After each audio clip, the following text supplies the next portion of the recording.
be the beginning of the unraveling of the governor in this episode, which I think is really fun. Absolutely. Yeah. Yeah.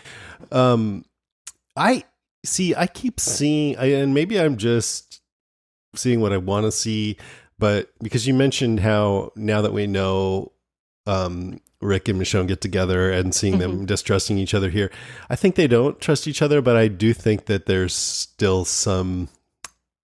they're looking at each other a lot, and there's this heat between them or something. I was telling Lucy last time, it's kind of like when you meet someone and you don't know yet whether you're going to love them or hate them, you just can't quite define it, but there's something there. It feels like that, they're facing off against each other a lot because they're two alphas, really.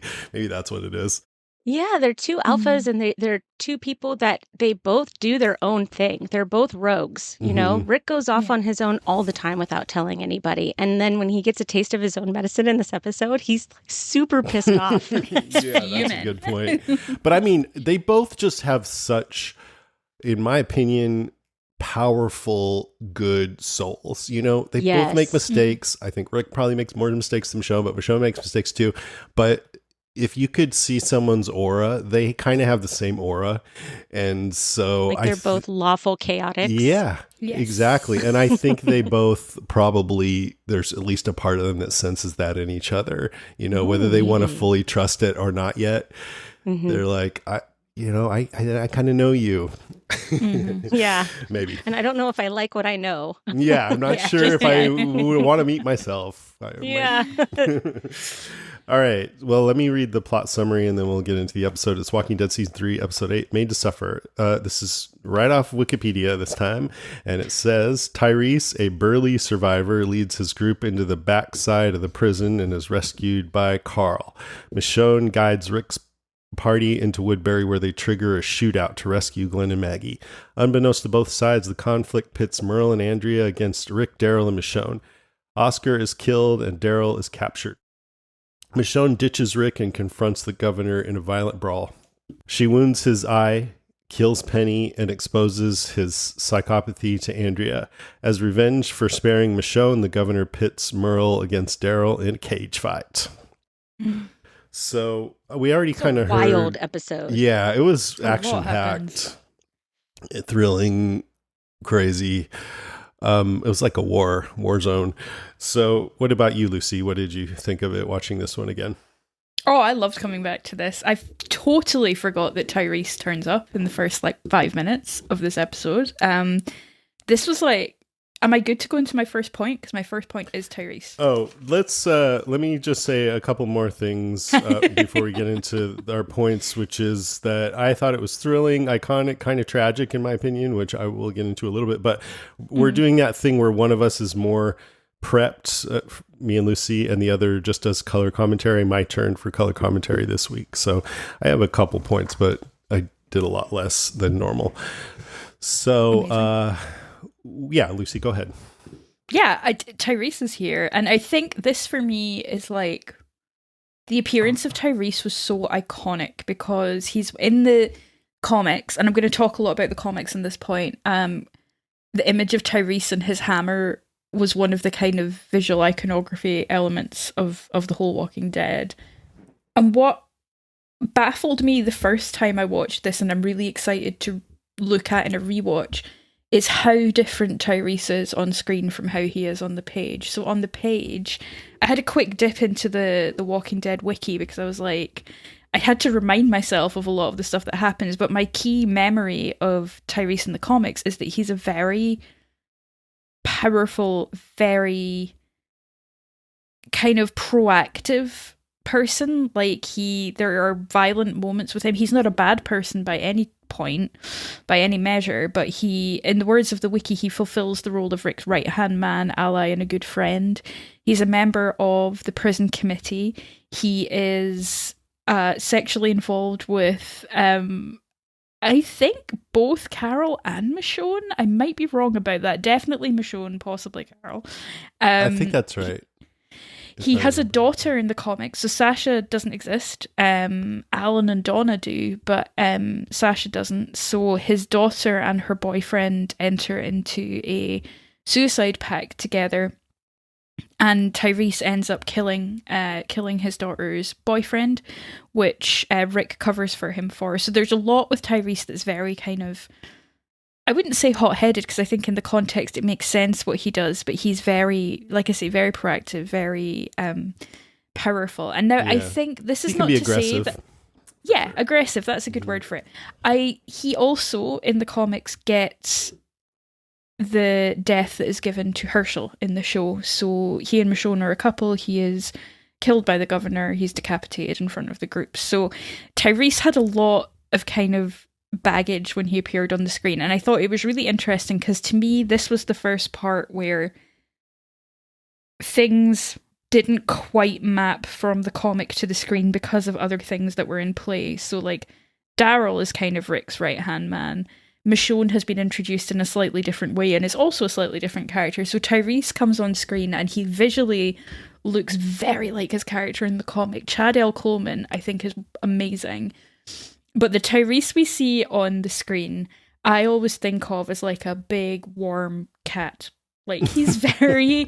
like, I would want to hang out with Tyrese. He's a gentle giant. Like, he doesn't love the violence. He does get the hammer scene, and there's the scene that is one of these many scenes immortalized in Bad Lip Reading where he's fighting with Rick, but it's like, what you talking about, dolphins or something like that. But that was pretty intense. We need to do a Bad Lip Reading rewatch because I feel like it's really coloured our approach to this. But generally speaking, he takes a really different role in the group. And like you see that even in this episode, he gently puts Donna down, her face gets covered with a handkerchief. He's quite soft about that. He does what needs to be done, he's firm, but he's not overbearing. He's much more gentle with Carl than Sasha is. Like, Sasha's really angry that they're getting locked in, and to be honest, I would be like Sasha in that situation. But Tyrese reads the situation properly, and not properly, but more accurately, and sort of recognises that Carl has this kind of authority, and he says, let the man go, which is just such a, like, it's just baller. It's just really, like, you can tell Carl's a bit like, yeah, I'm a man. And I just thought it was really great to see him on screen again. And one of the things I'm most excited for this rewatch is sort of looking at Tyrese, because I remember the first time around I was quite frustrated with him. I felt he was a bit of a wet blanket. I sort of felt like he should be more pushy, be more aggressive, be more present. But I'm looking forward to seeing a different side and looking at it with the context of his whole story for that. That's cool. I mean, what that brings up for me is how Daryl really affected how certain characters from the comic were portrayed on screen. Tyrese and Jesus are the two that really come to mind for me, because they both kind of served as Rick's right-hand man, and they got a lot of great story, and especially Jesus got a lot of that taken away, I think, because of Daryl's presence. But Tyrese too, I was waiting for Tyrese, but it's like, there's too many people in there. That's kind of how it felt. And nothing against Daryl, but it just shows. I mean, that's one of the cool things about Daryl is it made things more unpredictable on the show for us comic fans, it was cool. It's like a butterfly effect. Yeah, I think having that, and this was where it really started to feel like, the show's going to go in a different direction, and that's cool. Let's see where it takes us. I am so glad that you just hashed all that, because I only read the comics. I read the comics 1 through Glenn dying, and then I quit. Oh God, yeah. But I only read it once, so I'm glad that you kind of redid that, because I didn't have time to look into that. So that's really nice, because I got a lot about Tyrese as well in here. Yay! So if I could piggyback on you just a little bit, amazing. So one of the coolest things that I really liked about Tyrese is that you immediately get a sense of who he is. You see his compassion, and you see his empathy for others, and you see that he is a very cool head in a crisis, which is great, because his sister is not. No. You know, the way that he wouldn't leave Donna behind, the way that he carried Donna, the way that he took care of it himself. I think that that's really indicative of what we're going to see later with Karen and David, the Karen and David situation. How open are you guys with spoilers when it comes to this? Everything is fair everything's game. on the table. Yeah, There's no, okay. Yeah. I love that. Okay. because I couldn't remember if you had a spoiler section. Sorry. Don't start telling the ends of random movies or anything like that, but otherwise. The Titanic sinks, y'all. No. So that was just really nice to me, was that we really see his compassion right off the bat. Mhm. You see the fact that, I mean, Carl's obviously a child, but he, like you said, he reads the situation. He's like, let the man go. He knows that that's going to get him points with Carl, the child in the room with the huge gun. Right. You know? Yeah. Because he doesn't know for sure if these are good people, but he probably has a sense that they are. But why not play up to him just a little bit? Yeah. Butter him up a little bit for sure. You know, it's funny because since it is their first episode, I think to myself, oh my gosh, they're going to go to Woodbury and they're going to get on the wrong side for a while. And they're just, that's the most frustrating part of like the beginning of Tyrese and Sasha, is that they went to Woodbury for, I don't know, stability. Who knows? Who cares? I would have just loved to have Tyrese on our side from the get-go. Yep. Absolutely. Yeah. I love Tyrese.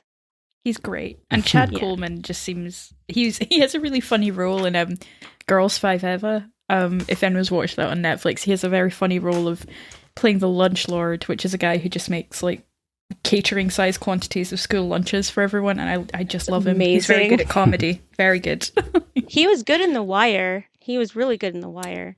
Oh, is this when The Walking Dead kind of starts tapping heavy into the Wire cast? Right? Heavy into the Wire. But you know what? That's a good source. So oh, yeah. Go for it.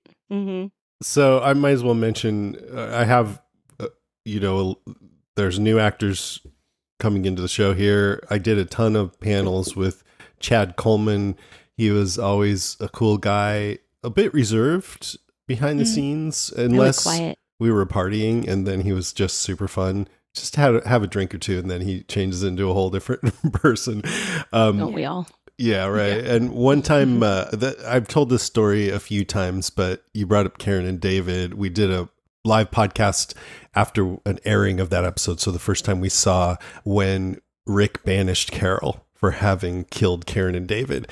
And I said something like, I love Carol, but I kind of don't blame Rick because I don't think Carol should have done that or something. And the audience goes, boo. And I saw Chad Coleman, who was sitting right next to me, look down and kind of shake his head.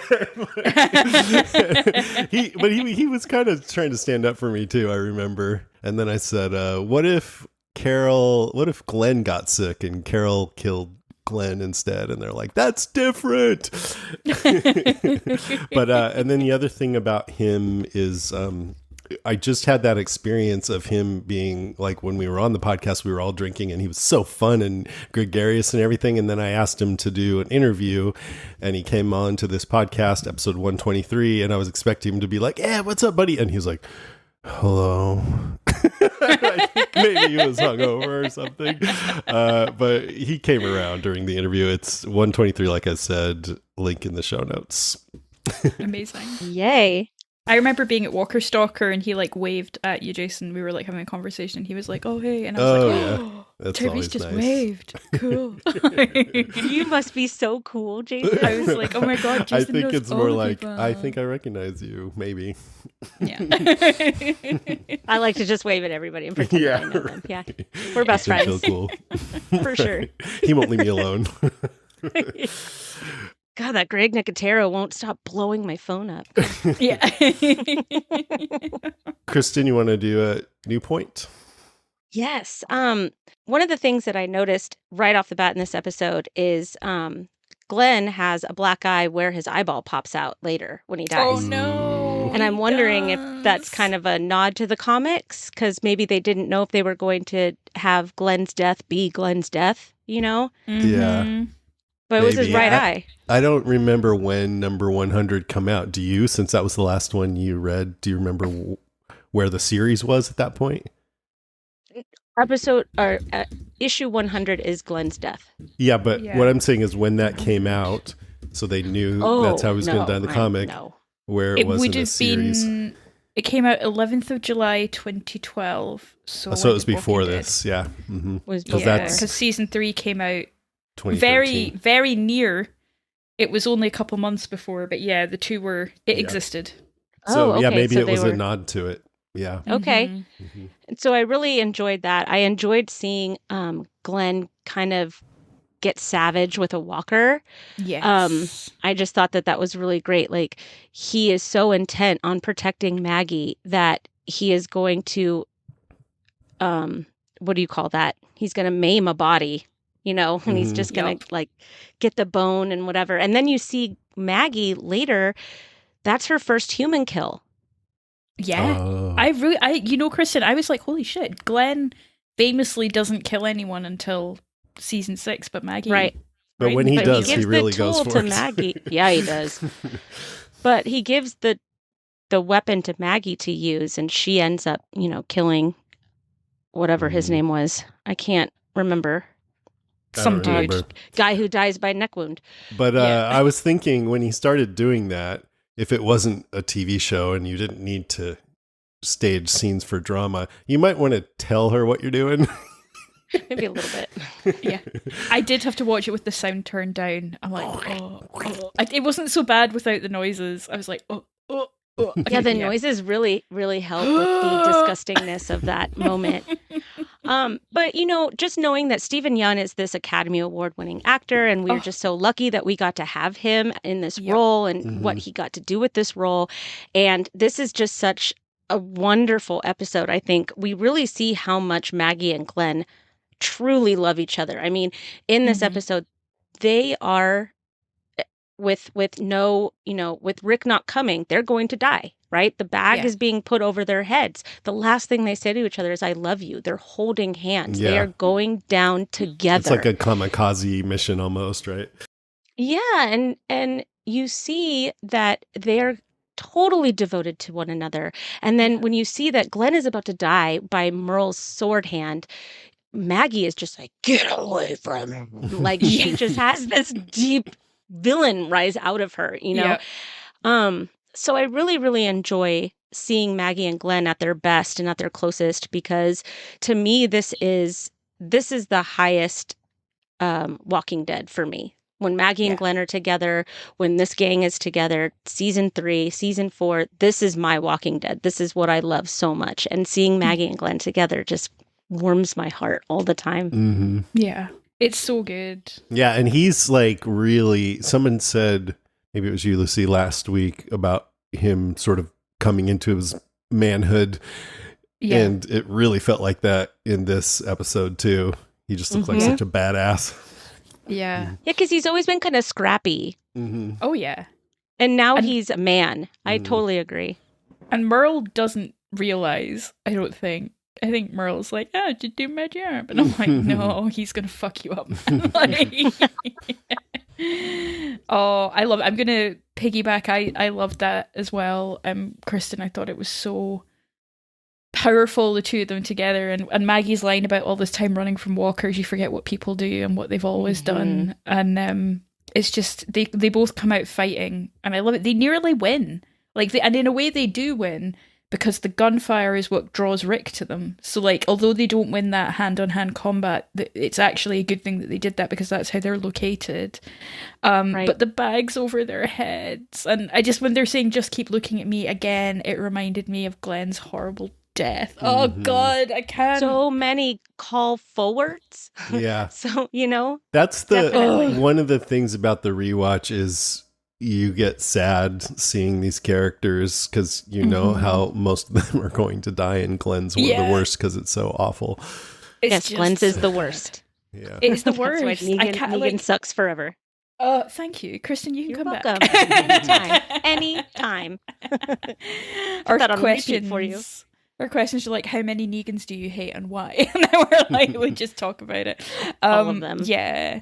The two of them together is just, it's so lovely. And Glenn gives her his shirt. It'd be really shitty if he didn't. Imagine just sitting there. He's like, man. Yeah, he's like, I'm a little cold. I'm a little cold. Just keep my t-shirt He also on. doesn't seem to believe her that the governor didn't rape her.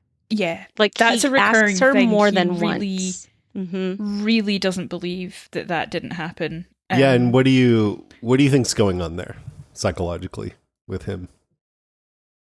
I don't know. I guess it's one of his worst fears that would happen, and she Is he wouldn't just tell him. worried for her? and wants to I make think sure that so. she's as okay as she's saying she is. Yeah, and I think sometimes, and I don't mean this as like a slight against Glenn, and I don't mean to like generalize against men here, but what's happened to Maggie is still sexual assault and it's still complex. But I wonder if it's less fathomable if you're not a woman. I don't know. And sorry, Jason. Sorry, I'm not saying like no, you can't have an opinion on this. But like, I guess Glenn's getting his head around something really terrible having happened to them both, and the worst thing he can possibly think of is that she's been raped, which is terrible.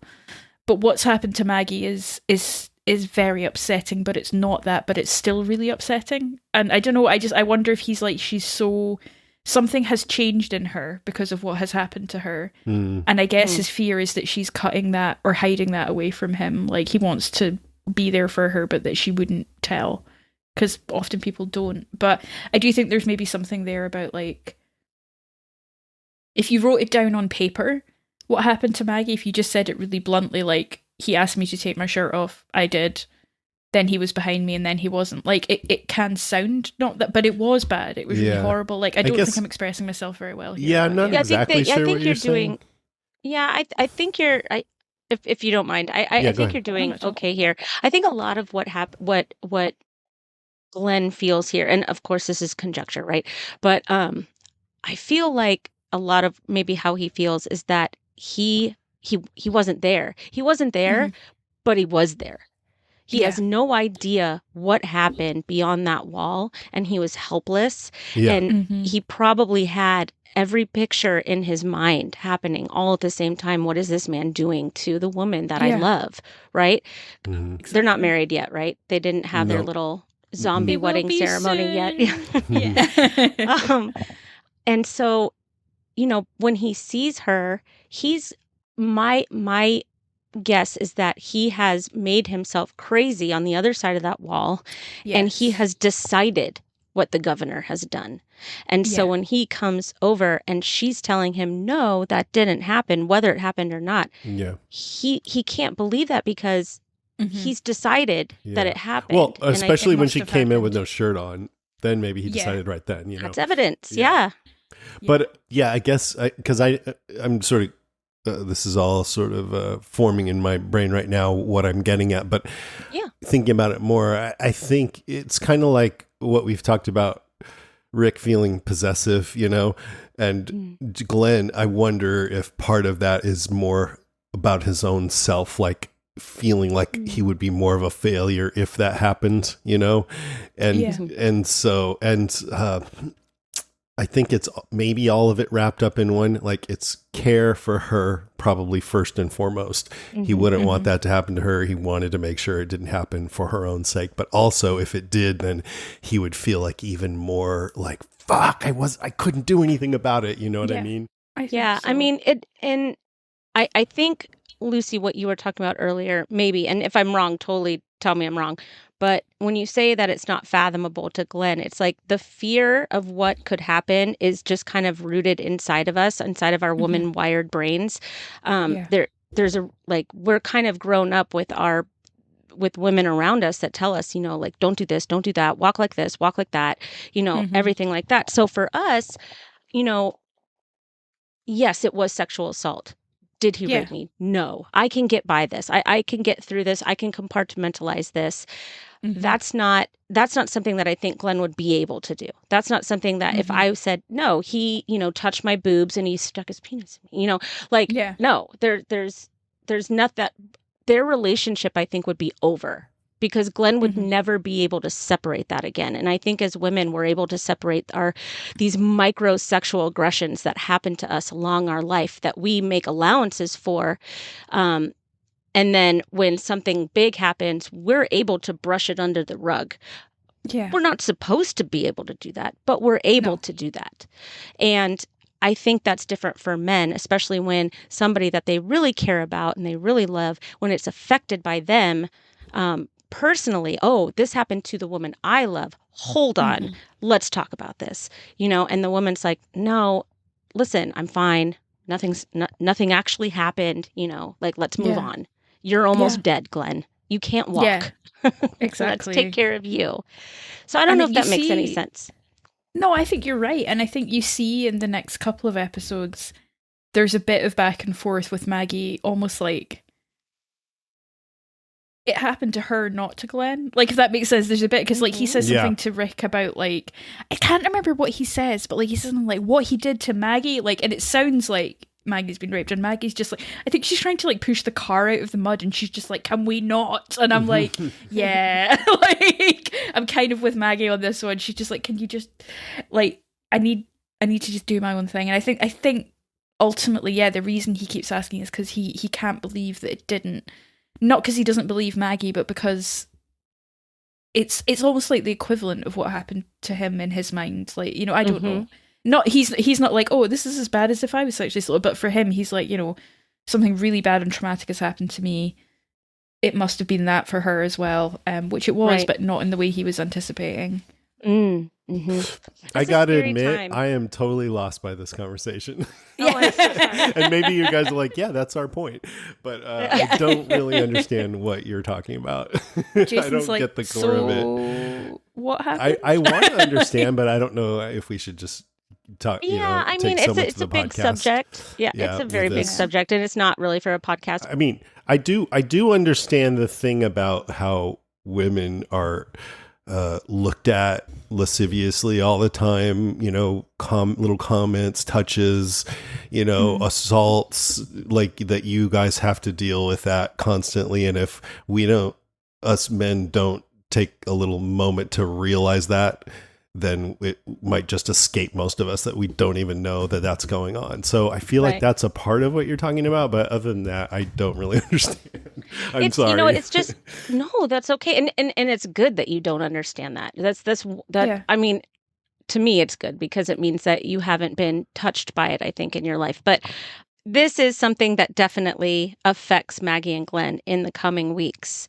And it's cool to watch how their relationship evolves and changes into something new in the coming weeks. You know, they become a lot closer, they get married, you know, they become a unit, really. Yeah. So they really maybe. Do. Yeah. And it's interesting because it's all part of how I feel like, unfortunately, Glenn, I mean, I love them as a couple, but Glenn's character became kind of boring. But I'm gonna, I mean, maybe that's too big of a blanket statement. I just really loved Glenn when he first came on the scene, and he was a bit of comic relief. And I know Steven Yeun didn't want him to be that way, and I can totally respect that. And now he's badass hero, but there's a lot of badass heroes, and there's only one Glenn. And so there's a part of me that laments the loss of that sort of naive guy that we met, but he can't stay that way. It's the zombie apocalypse. So, but I also think, I'm sort of talking on both sides of this issue, but I think Steven Yeun, he wanted to be more of a man, and he wanted Glenn to be more of a man and everything, but also he wasn't happy with the storylines that Glenn got after this. For the most part, he wanted more for Glenn to do, you know. I think he probably wanted Glenn to actually be a darker character. He likes those darker characters, not just be a saint. Well, too bad. You're Glenn, and Glenn is perfect, and he's wonderful, and Steven Yeun, get over it. It's actor. He's an acting Well, he job. left, and he found some other interesting roles to do, and that's fine. And then he won an Oscar. La la la. Yeah, I know. What lame-o. Yeah. He was in an episode of Big Bang Theory, so, you know, we still got that going for us. Oh, yeah, he actually was. Just today, who was it? It was Nathan Eshelman wrote to me and said, hey, Karen, she and I have been talking about this Steven Yeun movie, Burning, and we think you should cover it during the break. And I'm like, yeah, I know that movie. I watched it, loved it. He plays a dark character in that. And I actually asked him about it on a panel one time, but maybe, I don't know. I was thinking it might be a little too slow and cerebral for people, but let me know if you're hearing me and you would like us to cover that. Maybe I'll put up a poll or something, because it's a really interesting movie. Love him. Okay. Love him. Okay.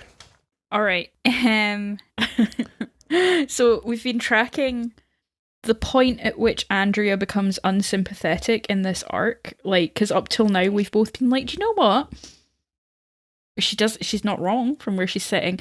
So I've got a point called all of the red flags come at once. Yeah. So Andrea, I could not remember. I was like, why does Michonne not kill the governor here and now? And it's because Andrea walks in and there's this moment of confrontation between her and Michonne. She doesn't kill Michonne, Michonne leaves. So Andrea runs to the governor to comfort him. And then within like, I would say 30 seconds, she's seen his eyes all gross because he's been stabbed in it. The Walker television set is broken and there are still some heads in there. And his zombified daughter is dead on the ground. And her best friend has just tried to kill him and run away. And at this point, I was like, do you know what? I'm going to call it. This is the point at which Andrea becomes unsympathetic because you could not have more red flags if you tried. Like, even at the start of the episode, she sees the photo of him and his wife and Penny while she's, like, doing her blonde hair, looking at the blonde, curly-haired wife, like, I kind of look like her. Like, but really, this is the point where I'm like, oh boy, okay, you got to get out of here, girl. This is not savable. This is not okay. I don't think I think the final nail in the coffin will be when she realizes that he's been keeping the prison and the group a secret from her. But yeah, when he wakes up from his eye surgery or whatever the nurse has done to him, by the way, disgusting. Cannot cope with stuff happening to eyes. Oh, cannot deal with it. Absolutely gross. Did not need to see that, whatever. Andrea's like, gives him a bit of a hard time. I'm like, I mean, he has just lost his eye. And she's like, the fish tanks, the heads. And I'm like, much as I'm like, yes, girl, red flags, I'm also like, give him a minute. Like, he did just lose his eye. But you know, he says, I made myself look at them to prepare me for the horrors outside. She asks about Penny, and he doesn't answer, and then Milton and Merle come in, and we have that iconic governor look with the one eye and the rage at Merle, who he's decided is going to be the scapegoat for everything. So from this point on, I am claiming whatever amendment it is that says I can say that Andrea's being an idiot, because I think after this point, she is starting to be an idiot. I think, like... See, and it caps off... I was just going to say, and it caps off with her seeing Merle and Daryl in the middle of the arena. Yeah. Like, now she knows who the group was that infiltrated. Okay, yes. Who she took shots at. Yes. Because, so all this stuff, like, what I've been saying about the governor is, if it was just that he had his zombie daughter there and he was hoping to revive her, then he's Herschel, basically, with his zombie relatives in the barn, right? And that's misguided but not evil. But so what she hasn't seen that Michonne has seen is this evidence that there's bullet holes in these soldiers' trucks. So what happened there, you know, that's suspicious. And Michonne knows that the governor sent his men out to kill her. So Michonne now has incontrovertible proof that the governor's a bad guy. But Andrea doesn't know any of that. The fish tanks is definitely a red flag, the way he explained it.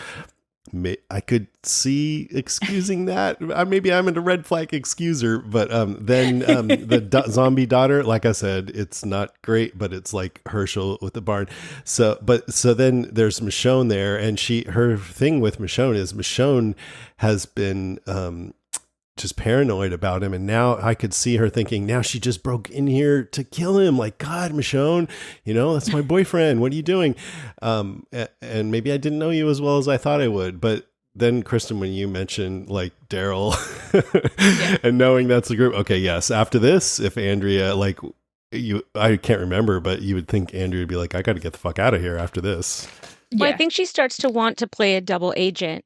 And then she wants to escape, and then we know what happens after that. But, you know, she should have left when Michonne left. I gotta say, if you're going to spend this much time, because they've spent about a year together, right? Or it's at least 8 or 9 the length months, of a pregnancy, right? Yeah. So that in this world, you would think that they have a level of trust that if Michonne says, no, we gotta go, that you go. You know? No, I fully disagree with that. You do. Oh, I don't know. Because like, say you went to college with somebody for 4 years and then you met your future husband and the college roommate was like, I don't like this guy, but you love the guy.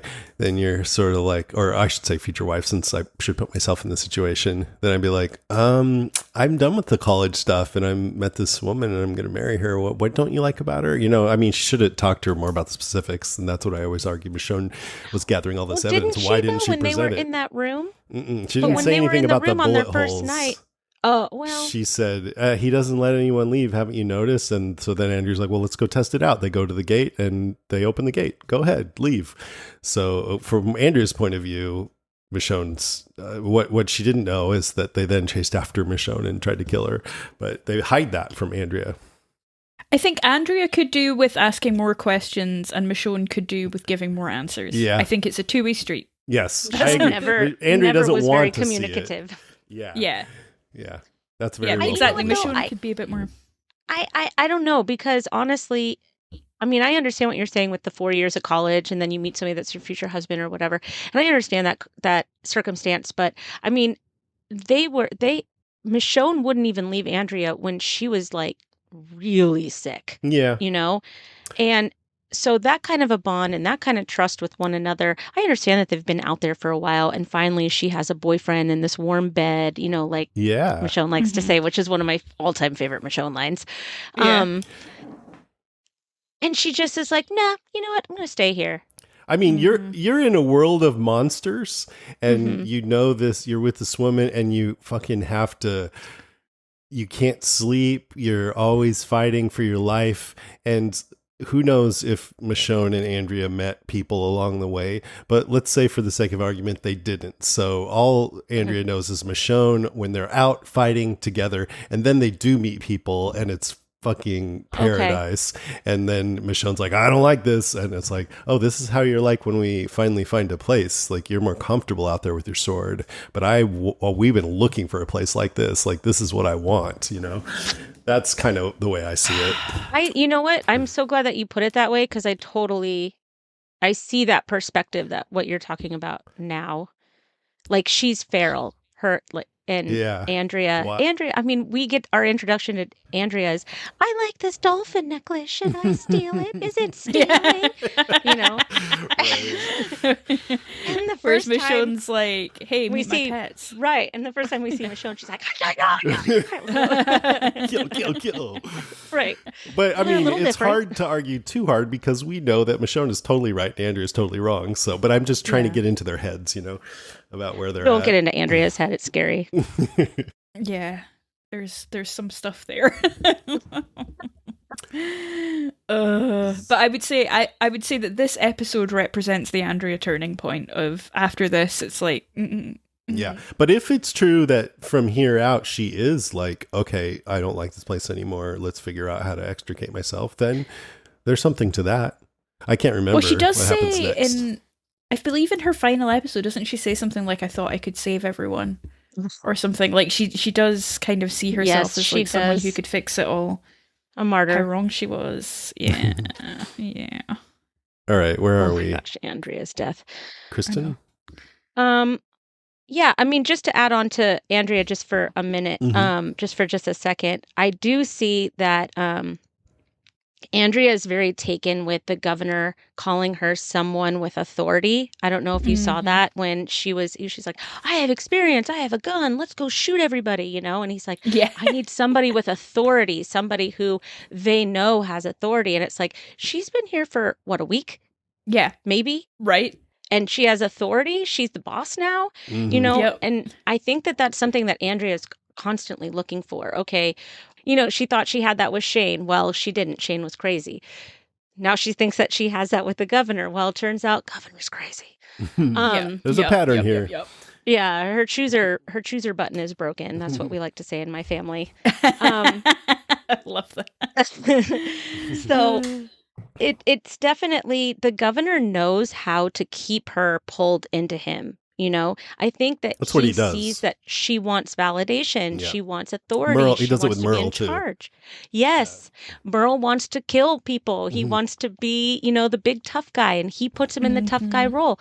So that's what makes the governor really dangerous, right? Is that he's got exactly how he can pull everybody in. And he's done a number on Andrea so far in the short time that they've been together. Yeah. And I believe it.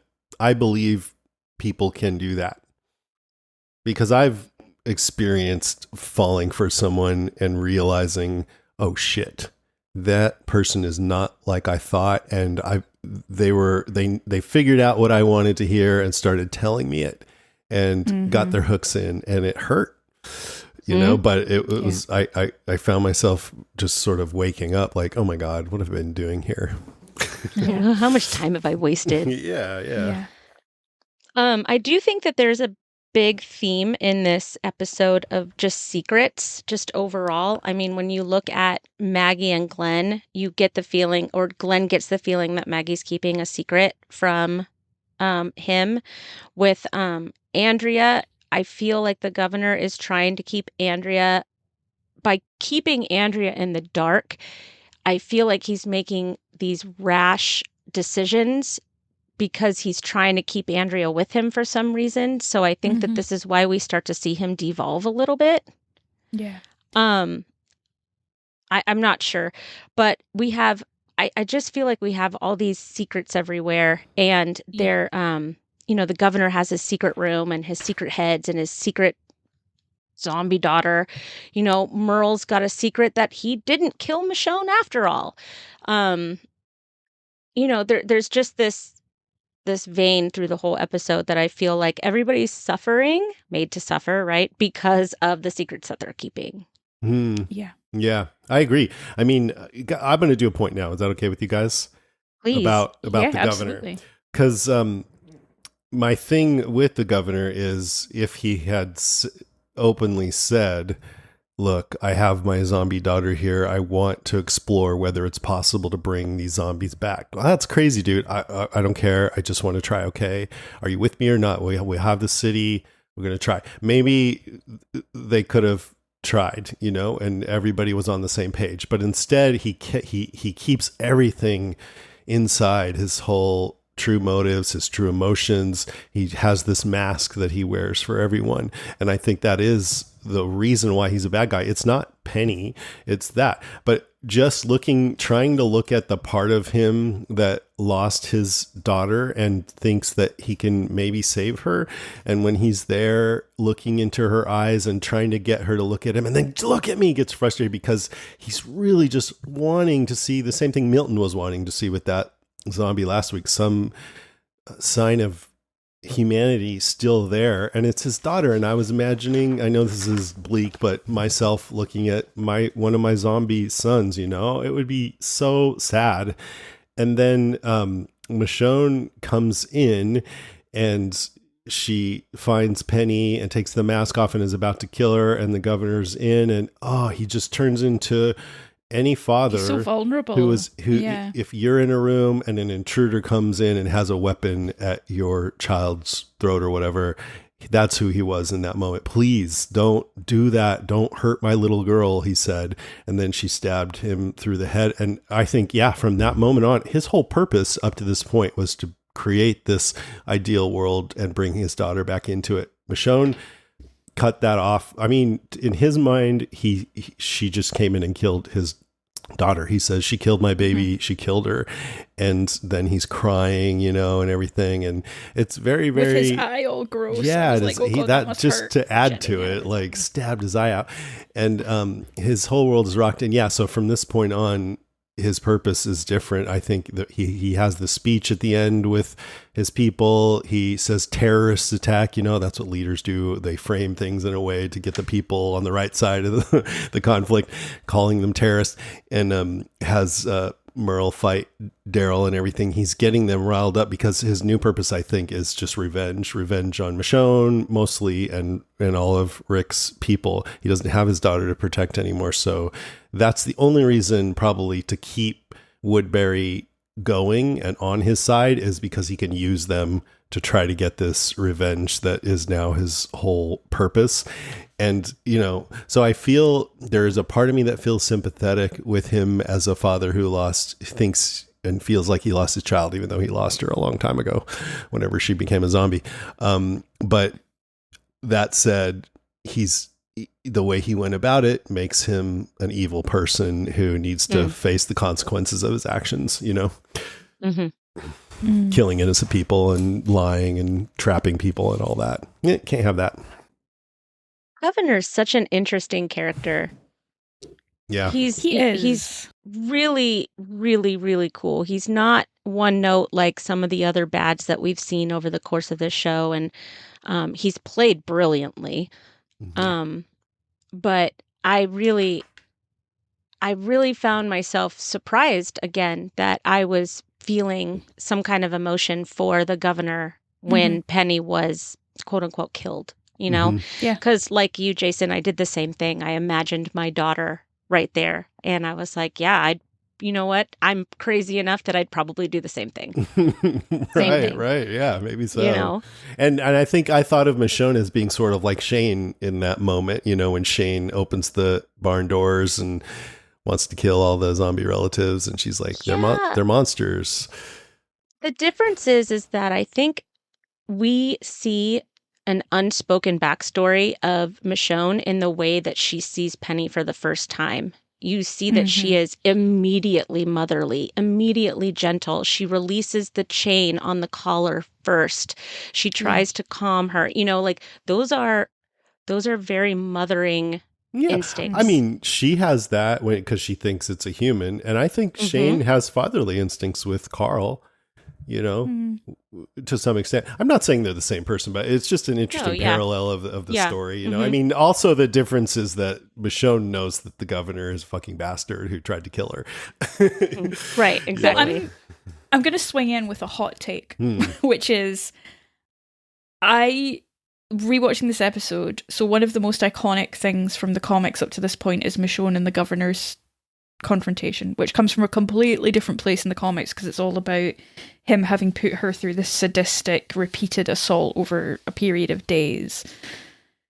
And I wondered watching this, I was like, they really wanted to get to that confrontation, but did what leads to it warrant it? And I think, Jason, you're right that when we put it through the lens of she's just killed his daughter, it makes more sense. But if she hadn't found Penny and she was just sitting in that room and she had been going to brutally murder the governor, had he done enough to warrant that, even from Michonne's point of view at that point? Like, he'd sent some people after her to kill her, but it seemed like we were gearing up for this big, almost to the beat of the comic kind of brutal thing where the governor was going to lose an eye, and he loses it in different circumstances in the show. But part of me was like, Michonne dislikes the governor for very good reasons, but the intensity of her dislike is overwhelming, given what she knows about him relative to what we know about him and so on. I see your points, but I think it's hard to argue with somebody that, yeah, I know he tried to kill you, but chill out, you know? It's not so much chill out, it's more like the intensity of it. It's not like I don't think I thought for a minute that he was going to walk in and she was just going to stab him. No, that's what I'm saying. Like, I know someone tried to kill you, but you shouldn't be so intense. You know, like, I just think I don't blame her for being intense towards the man that tried to kill her, I guess is what I'm saying. Even though it was way, way, way worse in the comic what he did, and there's no question at all that you would have all the intensity in the world for that. In this situation, I mean, Michonne is just a very aggressive person, and she's just been so pissed off at the governor from moment one, and then he tried to kill her. So it's like, fuck you, man. I guess I can sort of see it, but I don't know. I see your point too. I think it went from a confrontation that she planned to have into an all-out fight for her life. Yes. That's and maybe that's how they ramped up the intensity. Mm-hmm. Yeah, I think so. And there was a panel with Denai Guerrera and David Morrissey that I did where it was me and them two, and I played that sequence on the big screen behind them. Just them her gouging his eye out, and they were just like giddy about the whole thing. The energy was just really high, and they were laughing and teasing each other afterwards. And like he would say something about how, yeah, she just came in and attacked me or something like that. And it was so much fun to watch them watch that. And they talked more about what it was like to film it, but after doing so many panels, I can't remember the details. Oh man, it's interesting because I think the other thing that's interesting is like after the confrontation, she's quite vulnerable with Rick. I'd forgotten that. Like, she crawls out looking like kind of a wounded street cat. Like, she's covered in goop, and like Rick's furious at her for running off, and he wants to cut her loose. But she's so vulnerable in that moment where she's like, you need me. Either way, you need me. You're going to need help going back in, or you're going to need help doing something else. And it's just, my headcanon is that the governor reminds Michonne of somebody in her past. I don't know. That's how I read it. That's how I make sense of it all in the context of what happens. It does. She is giving off vibes like, I know guys like this. Yeah. You know? What do we know from the comic, or because I don't know. Do we know what Michonne did before the apocalypse? Lawyer. She was a lawyer. Mm-hmm. Okay. Yeah. So what I'm wondering then is, I'm wondering if she just has a really good instinct about people, right? She knows that Rick's group is good, and she knows that she needs to be with them if she's going to survive. So she's going to have to just put all of her cards out on the table in that moment, because she sees herself in Rick, like we talked about earlier. So she sees herself in Rick. Okay, what would somebody have to say to me to convince me to keep you? Yeah. And so she goes with the "you need me" argument. Yeah. And it sticks. And useful to you. Mm-hmm. And it does stick. Because he lets her in because of the baby formula from the get-go. Yeah, he does.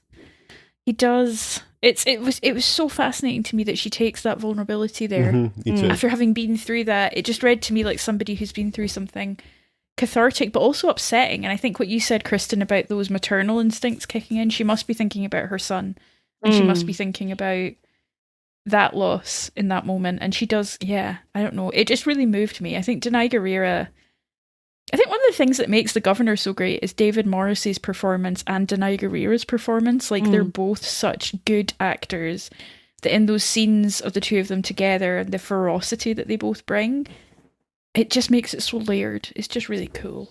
Yeah, you know what? I think you have something there. I think both of them, because they're both not original characters, I think both of them came in completely like over prepared for their character, right? They had a whole backstory. But they're just total pros, right? So they come in, they know they're coming into something huge. They know they're coming into something, and Jason, you could probably speak to this because you talked to them, but my silly fan worldview is that they both brought everything they had to that. And they studied that back character, and they were like, okay, well, and I think if I recall correctly, David Morrissey used the Governor's books as his character development, right? Mm-hmm. Yeah. So, I mean, I just love the fact that they cared enough about the content, and they brought in their own talent. I mean, anything that I see Denai Guerrera in, she's just amazing. She's amazing in Marvel, I mean, everything she does is fantastic. She's so good. Yeah. She's just so good. And she wrote that we just love her. Amazing episode of The Ones Who Live. Love that. Yeah. That's my favorite episode, too. So good. Oh, it's just such it's just so good. I loved every moment of the Rick show. I called it the Rick show the whole time. Watching these episodes is making me want to go back and rewatch it and appreciate it more. And we said we were going to do a crossover with Talking Dead, and we kind of dropped the ball on that. I wonder if they still want to do it. I'll have to ask. We should. Yeah, that would be fun. Yeah, I would enjoy that. Just for that cathartic. I'm not going to spoil it.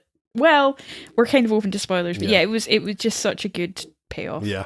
Yes. Agreed. Yes, absolutely. The only thing that wasn't good about the payoff is it was like, I feel like they both think that they're done now. But you're wrong. You're not done, guys. You're never done. Saddle up, Andy. Good, let's go. Get those boots back on. Get to Spain. Come on. We're going to do a Daryl show. Come on, Andy. Come on. All right. What's next? Who's next? I don't even know. I think Kristen. Got any more? Okay. I can talk for hours on this, so you just tell me when we're done. I think that and I don't know how much you guys have talked about this, because I haven't listened to the last few episodes, but Carl has lost all of his humanity at this point. Would you agree? Carl. Yeah. No, I think Carl is trying to emulate his father, and he's also, yeah, I think he's repressing his feelings about what's happened with his mom and everything so that he can be the man. He's just trying to be the protector, but I Okay. wouldn't say he's lost his humanity, although we are about to get to that part where he shoots a kid, so maybe I'm wrong. Yeah, I mean, I guess that's my and that's knowing what's coming, of course. Yeah, But I that's guess okay. one of my points is that, when you see him walking through the prison, he comes in and he sees everybody fighting and he raises his gun and he shoots the walker and saves Sasha, but like that bullet whizzes by her head. I mean, that could have Yeah. very easily been her as much as it was that walker. And there's just no care. I just see like a vacancy in his eyes when he acts right now. He's thoroughly traumatized. Like, one of my Yeah. points, Kristen, no joke, is just poor Carl. Yeah. Like, it's poor Carl. Although I'm laughing because one of the way our house is set up, our kitchen has an open door, so like when Peter's cooking, he can hear me rewatching. Oh. And the episode in season 2 where Rick's about to shoot Randall and Carl goes, "Do it, Dad!" Yeah. I thought of every time. The Emperor. Do it. Do it. Like once a day, Peter will just randomly go, "Do it, Dad!" It's just so bad. But like, he is totally and I'd forgotten that beat where he stops and looks at the boiler room, and I'm like, oh god, that was only a few days ago. This guy had to kill his mom, and I mean, that's his story right now. It's been his story throughout season 2 as well, with Lori being afraid that the apocalypse is going to harden him to the point where he has lost his humanity. And I think I wouldn't say he's lost all his humanity, but I would say that's the path he's going down. If that's a subtle distinction, but Yeah. I think that you're right. I think that, we are seeing a totally different Carl right now. I just there was something about him in this episode, and I can't really pinpoint it because I thought about it for longer than I'm proud of. Like, what is it that made me think this? Because you're right. It's a lot of, he does save Sasha. He does bring them in. He does make them safe. He does think of his baby sister and everybody and protecting the people left behind like his father would. But there's a detachment to it. oh yeah, he's going through the motions. Yeah. And that detachment, I think, is what kind of separates him even further and further because he's so young and he has all these big feelings and he has nobody to help him through it right now because his dad's seeing Literally people no one. and everybody else is just trying to stay alive. Yeah, it's so funny because, like, yes, I couldn't agree more. And I think one thing that made me laugh a little bit was when Herschel tried to lay down the law and was like, "I can't let you do that." And Carl's just like, "My father would go." And Herschel's like, "Well, guess you've made up your mind." And just like lets him leave.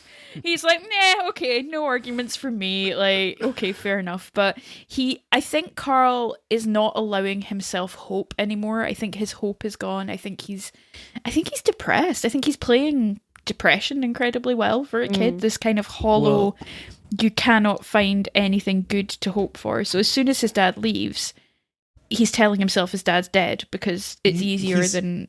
Yeah, he's trying to be pragmatic. I wouldn't go as far as you guys, because when he's talking to Rick last episode, what are we going to name the baby? He's just, and that's a hopeful thing. He wouldn't be like, oh, we shouldn't even give her a name because she's going to die. He's like, that's what I would have said. I think he's trying to emulate an adult. He's like, I have to be the man around here and protect people because my father might not even come home. And he probably feels inside like he's an adult, and so he can't let himself be too vulnerable and fall to pieces. So maybe that's what I'm seeing is that he's trying to be an adult and it's just not working out. Looks crazy. He saved them. They would have maybe been dead if not for him. The parallel I loved is that it's very like Judith rescuing Magna's group. I barely remember. Mm-hmm.